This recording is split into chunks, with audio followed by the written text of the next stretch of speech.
Salut, c'est André pour une nouvelle vidéo consacrée au Marvel et aujourd'hui on est le 13 février. Oui? Et alors? Eh bien le 13 février les amis, c'est la date de l'avant-première de Black Panther en France. Le film est à 20 h et là il est 10 h 34. Donc j'ai le temps d'exposer mes hypothèses et mes attentes sur le film. Alors c'est parti. Alors j'ai lu les critiques qui sont parues pour ceux qui l'ont vu bien en avance. Et apparemment, c'est l'un des meilleurs films du Marvel Cinematic Universe, si ce n'est le meilleur. Devant Avengers, devant Civil War, devant les Gardiens de la Galaxie. Donc moi, personnellement, je m'attends à un truc de ouf. En plus, c'est le premier film du Marvel Cinematic Universe centré sur un Africain. Donc je trouve ça juste génial. Et en plus, dans le film, il y a une place très importante des femmes, ce qui lui permet de se démarquer de ses prédécesseurs. Et c'est ça qu'il faut dans le cinéma moderne. Les films de super-héros ne sont pas centrés uniquement sur les hommes blancs. Et c'est ça qui est beau, c'est ça la diversité, la diversité de notre belle planète. Donc là, ça fait vraiment plaisir de voir que les femmes sont à leur juste place, c'est-à-dire qu'elles prennent part au combat. Donc ça, je trouve ça super cool de voir les femmes être à la place qu'elles méritent. Ensuite, d'après les critiques, le méchant est l'un des meilleurs méchants de l'univers Marvel. Ce ne serait pas comme Ronan dans les Gardiens de la Galaxie où son histoire, elle paraît basique. Là, vraiment, il y a vraiment une belle histoire de fond sur ce personnage et ça va être intéressant de le découvrir donc pour la première fois dans le Marvel Cinematic Universe. Et n'oublions pas que Michael B. Jordan, qui joue donc Killmonger, le méchant du film, a déjà joué dans un Marvel. Il a joué la Torche Humaine dans les 4 Fantastiques de 2015.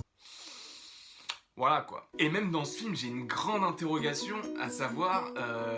est-ce qu'on verra Bucky? Parce qu'on sait que dans une scène post-générique de Civil War, on le voit cryogénisé donc au Wakanda. Donc ça serait intéressant de le revoir dans ce film. Mais de toute façon, si on ne le voit pas dans ce film, on le verra directement dans Avengers Infinity War. Étant donné que la majeure partie des événements se déroulent au Wakanda et qu'on y voit Bucky tout simplement, qui a un nouveau bras. Donc sachant que le Wakanda est le premier producteur de vibranium, est-ce que le bras de Bucky sera en vibranium? Donc le vibranium, c'est le métal qui a été formé pour créer le bouclier de Captain America et la dernière version d'Ultron. Donc est-ce qu'il fera partie du film? Je pense qu'il sera plus dans la scène post-générique où on voit donc le Wakanda un peu en détresse avec donc les aliens qui arrivent et on verrait donc Black Panther qui réveillerait Bucky. Ou ils pourraient faire tout simplement comme ils font d'habitude avec les nouveaux films Marvel. Ils pourraient mettre une scène d'Avengers Infinity War en scène post-générique de Black Panther, étant donné qu'ils sont directement connectés. Ensuite, j'ai hâte de découvrir le Wakanda, qui est donc un pays africain fictif propre à Marvel. Un pays qui d'apparence est comme les autres, mais qui est hyper futuriste. Et c'est ça que j'ai envie de voir, c'est-à-dire cet alliage entre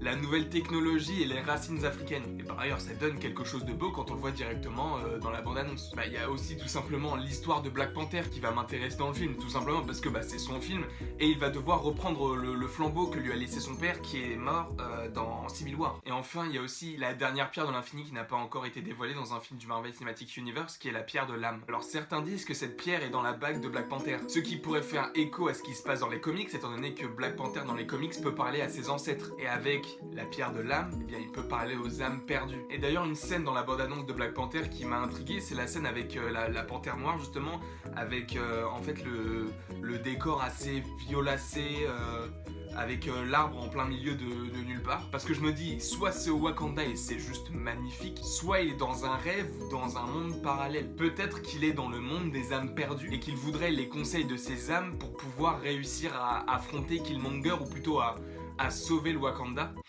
Possible. Et vous, dans les commentaires, n'hésitez pas à me dire ce que vous attendez du film, si vous pensez que ça va être une réussite ou un flop total. Personnellement, je pense que ça va être une énorme réussite pour Marvel et que ça va évidemment engranger, enfin pour moi sûrement un numéro 2 et voire un numéro 3 comme ils ont fait avec les Iron Man, les Thor et les Captain America. N'hésitez pas à aimer, partager, commenter, vous faites comme vous voulez, je suis très content toujours de faire ces vidéos. Vraiment, je suis super content des retours que j'ai, c'est génial, vous êtes vraiment présent, actif et ça me fait plaisir, ça me donne envie de faire encore plus de vidéos pour vous proposer plus de contenu, que ça vous plaise encore plus et j'espère en tout cas que ça vous plaît de plus en plus. N'hésitez pas à me le dire, n'hésitez pas à me dire si c'était pas le cas, pardon, évidemment. Et je vous dis donc à la prochaine pour la prochaine.